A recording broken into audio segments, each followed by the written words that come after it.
FranceBleu.fr. 14h, 16h, Brigitte Lahaie, Sud Radio. Dans quelques instants, nous accueillerons notre Sexy News, Fleur Chéri, qui vient de rentrer dans le studio. Mais d'abord, on va donner la parole à David, qui vient de nous appeler, Bruno Poncenard. David, vous pensez que la masturbation peut devenir un piège? Bonjour David. Bonjour à tous. Merci de réagir. Eh bien, écoutez, je vous remercie de me laisser la parole. Écoutez, moi je pense que ça peut être un piège. Alors je sais pas, je suis pas arrêté sur ça, mais c'est un art de vivre aussi, hein. C'est un plaisir de se trouver soi-même un orgasme avec plein de variations possibles cérébrales. C'est une relation à soi. Mais vous disiez tout à l'heure que ça pouvait aussi amener dans certaines circonstances de couple justement à temporiser quand le couple fonctionne pas bien. Mais ça permet de passer la pulsion et d'être un amortisseur peut-être de certaines situations de crise. Voilà, on se masturbe parce qu'on n'a pas eu d'acte sexuel dans le couple. Et on peut avoir l'impression que c'est une façon d'amortir les choses. Mais ça peut être aussi une fuite, véritablement. Moi, je vous soumets à la réflexion sur cela. C'est vrai, bien sûr. Et une fuite, finalement, avec une bonne conscience en plus. On peut se donner bonne conscience en se disant, finalement, je me masturbe. Et puis, en fait, on oublie que finalement, on n'est pas comblé. Moi, je pose la vraie question aujourd'hui. Qu'est-ce que ça veut dire que d'être comblé sexuellement par son partenaire? Moi, je suis assez radical. Je pense que si on a envie de se masturber immédiatement après un acte sexuel, ça peut faire partie de l'acte sexuel aussi, dans le jeu. Mais ça peut être aussi tout simplement parce qu'on n'est pas comblé, qu'on se refuse de le voir, et que finalement on aménage un peu la vérité, à se dire je vais me branler pendant quelques temps, et puis ça va passer, je prends mon pied quand même autrement. Donc ça voudrait dire, David, que vous avez un acte sexuel avec votre partenaire, vous avez donc éjaculé, mais vous vous sentez pas comblé, vous avez besoin de vous masturber derrière, donc ce qui voudrait dire qu'au fond vous auriez besoin d'un deuxième rapport. Un deuxième rapport, ou alors que le rapport qui a eu lieu, il n'a pas été assez intense, l'éjaculation est arrivée peut-être un peu trop vite, peut-être que la partenaire, ou le partenaire, c'est pas assez investi. Oui, bien sûr, oui. Et finalement, on met sous le tapis toutes ces vraies questions, et on se met dans la masturbation en se disant, finalement, elle fait partie de ma vie sexuelle quand j'étais adolescent, je l'ai gardée tous les soirs, un peu comme tous les hommes, moi, pour ce qui me concerne. Mais ça peut être aussi une dispersion, une évaporation. Non, mais vous avez raison, voilà. La masturbation peut pallier des symptômes dans la sexualité du couple et finalement, elle semble être satisfaisante et on ne va pas au fond du problème. C'est pas faux ce que vous dites.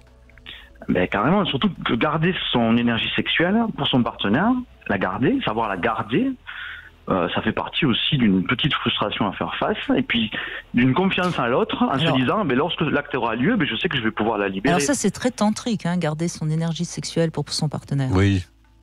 Moi, ce qui m'interpelle David, dans votre intervention, c'est cette notion d'être comblé par l'autre. Un peu d'idéal, ça fait du bien, Bruno Poncenard. C'est une question que je pose, je n'ai pas de réponse. Je ne suis pas dans une affirmation, dans un jugement. Est-ce qu'on est en couple pour être comblé par l'autre? J'en suis pas certain, mais j'en suis pas certain non plus. Donc je me fais un peu l'avocat du diable. Par contre, là où je vous rejoins à 100%, c'est que c'est vrai que parfois, ces actes de masturbation solitaires et répétés viennent des fois masquer un dysfonctionnement relationnel dans le couple. Qui peut être sexuel, mais pas que. Ça peut être aussi très sentimental. Qu'est-ce qui provoque le désir chez l'autre? Pourquoi j'ai envie d'elle? Pourquoi j'ai envie de vivre avec elle? Quid du sexe et du sentiment mélangé? Quid du physique et de la passion?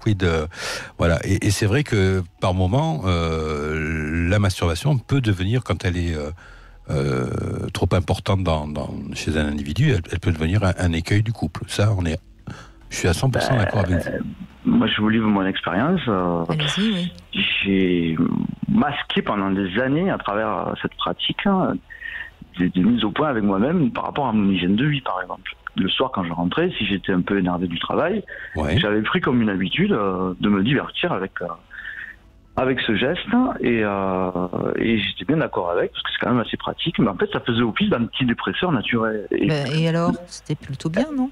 Oui, mais je suis passé à côté de plein de remises en cause, notamment par exemple le sport, qui est rentré dans ma vie après, et qui m'a vraiment catalysé au niveau énergétique, m'a fait prendre conscience que j'avais une hygiène de vie absolument déséquilibrée au niveau de l'alimentation, au niveau du lien social. Il y a plein de choses à faire dans la vie pour s'équilibrer. Et je pense qu'on peut tomber dans nos vies facilement avec les réseaux sociaux, avec Internet, parce que c'est tellement accessible facilement. Bien sûr, je vous rejoins là encore. Mais David, peut-être qu'à ce moment-là, vous n'étiez pas encore prêt à faire une vraie introspection et à prendre votre destin en main. Donc la masturbation vous a permis de... Quel âge vous avez, David ? J'ai 42 ans. 42 ans. Et votre vie de couple aujourd'hui, c'est quoi ? Parce que c'est ça, moi, qui m'intéresse. Alors, moi, j'ai une vie de couple. Alors, je suis bisexuel. Alors, je me sens tout à fait stable, je vous rassure. Ouais. Ça pourrait passer comme un stade. Mais j'ai vécu 13 ans en couple avec une femme et on a eu une sexualité franchement très épanouie. J'étais très heureux. Ouais. Et puis ensuite, j'ai eu une sexualité avec des hommes où j'ai vécu 1 an et demi avec un garçon. Ouais. Et j'ai découvert que dans ma bisexualité, j'ai été comblé par des femmes, par le fait que nous étions dans l'entretien d'une tension sexuelle dans le couple avec des jeux, on avait une vie sexuelle très intense, par le fait que elle était très coquine et moi aussi, et on a réussi à passer, on va dire, les 5 premières années du couple sans que je puisse avoir recours à des masturbations ou à des aventures parallèles. C'était très stable et très voilà, j'étais très épanoui. Et puis ensuite, avec la routine, avec le temps qui passe. Alors, je n'ai pas d'explication. Hein. Franchement, là, chaque couple a son histoire et je ne juge pas. Mais par rapport à mon énergie personnelle, sexuellement, j'ai compris que je n'étais pas comblé. Mais j'ai mis longtemps à le comprendre.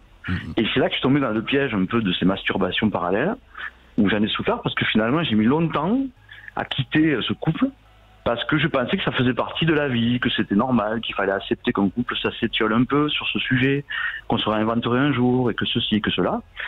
Jusqu'au jour où je me suis rendu compte qu'effectivement, tout simplement, je n'étais pas heureux avec cette personne, qu'elle avait un chemin avec moi qui était sur un chemin qui était certainement un chemin de confort, ou qui était tombé dans une amitié ou une affection. Voilà, je crois qu'il y a beaucoup de gens qui vivent en affection, mais qui ne s'aiment plus.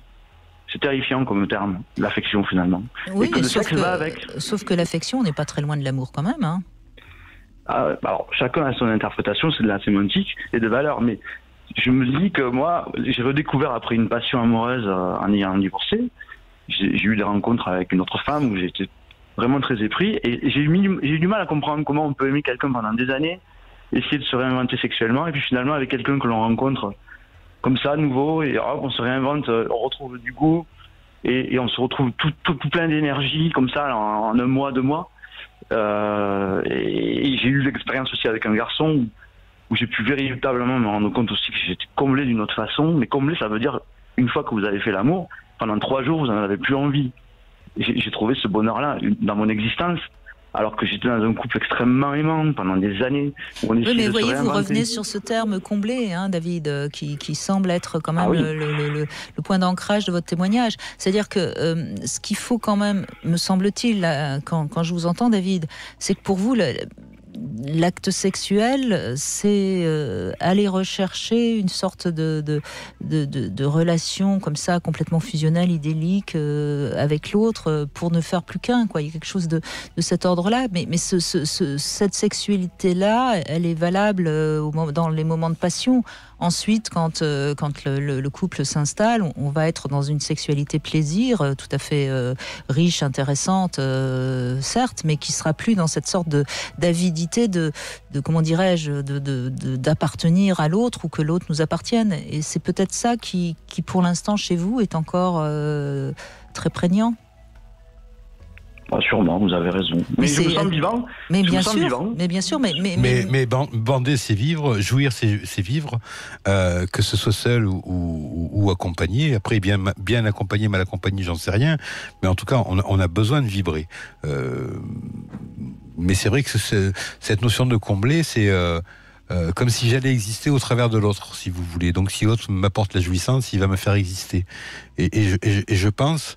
que dans la sexualité, et notamment dans la masturbation, on doit d'abord faire les choses pour soi.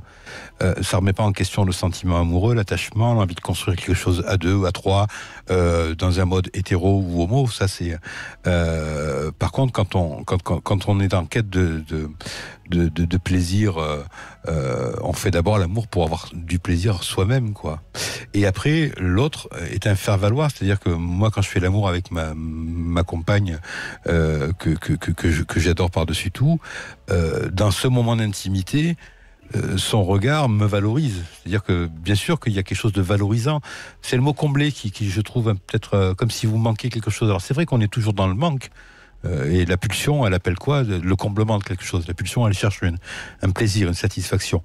Après, est-ce que des fois on s'égare pas justement dans ces notions de désir, plaisir, amour? Moi, en cabinet, j'entends plein de personnes qui me disent je ne baise pas, je fais l'amour.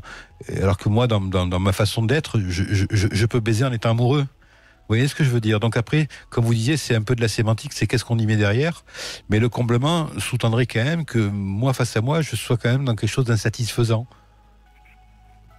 Je suis d'accord, hein, je vois vos paroles, hein, c'est très, très enrichissant tout ça. Et puis, voilà. Mais après, de toute façon, quoi qu'il arrive, il n'y a pas de mal à se faire du bien. Hein. Je le dis de façon très simple et simpliste, mais enfin, c'est quand même ça la quête du sexe, au-delà de la masturbation ou du coït ou de la fellation ou de tout ce qu'on peut y mettre. On est en quête quand même de plaisir. Et ce qui est important, c'est d'être en phase avec ça, je pense. Mais Oui, pardon, David, allez-y. Juste pour terminer, pour ce qui me concerne, de mon expérience personnelle, moi j'ai vu que, en tout cas, la masturbation ne me comblait pas. Qu'au contraire, ça pouvait être compulsif, c'est-à-dire une fois que vous l'avez fait, vous en avez autant envie, peut-être une heure après ou le lendemain. Alors qu'une relation sexuelle avec un partenaire qui me désire, si je garde mon énergie et que ça se passe, eh bien là, voilà, je sens que j'ai reçu quelque chose, je l'ai vraiment reçu de l'autre, et je l'ai échangé, et ma jouissance a été désirée, et je l'ai donné, et puis la personne me l'a donné aussi, voilà. Il y a eu une interaction, et là, cérébralement, je me sens, on va dire, je m'approche de l'idée d'être comblé. Et alors, c'est là où je voulais vous dire, on n'est plus dans le comblement, on est dans le partage. Mais c'est ce que j'allais dire. Et je me ressens moi, je ressens un épanouissement dans le partage. Voilà. David, je vais vous dire quelque chose. N'y voyez pas d'agressivité de ma part, ni de jugement. Mais dans la bisexualité, il y a une grande insatisfaction. Pourquoi? C'est parce que si je m'oriente vers le même, je veux le différent. Et si je m'oriente vers le différent, je veux le même. Et donc la bisexualité, c'est un aller-retour vers l'hétérosexualité, l'homosexualité, et il y a beaucoup d'insatisfaction dedans, parce que de toute façon, quand j'ai l'un, je voudrais l'autre, et inversement. Réfléchissez à ça, et vous verrez que peut-être que votre meilleur ami, c'est votre main pour ça. Voilà, je dis ça. Il y a toujours l'autre main, hein, si on veut changer de cas. Je vous entends, c'est très joli. Merci à vous, David, ouais. Parce que quand même, quand vous dites que la masturbation peut être en effet le leurre qui empêche de voir qu'il y a une insatisfaction dans la sexualité du couple, ça, je crois que c'est vraiment important de l'entendre, et de même que ça peut devenir une sorte d'habitude. Moi, c'est pour ça que je dis souvent que se masturber, ça doit pas être un acte trop, j'allais dire, machinal, parce que à ce moment-là, en effet, on peut tomber dans l'addiction ou d'une certaine manière, finalement, on passe à côté peut-être de tout ce que peut apporter la sexualité. Donc votre témoignage était franchement important et je vous en remercie beaucoup. Merci beaucoup, David. Oui. Avec un peu de retard, on va donner la parole à Flore Chéri. On va passer du bas du corps au haut du corps, puisque je crois qu'on va parler des seins. Oui, tout à fait. On se retrouve dans un instant.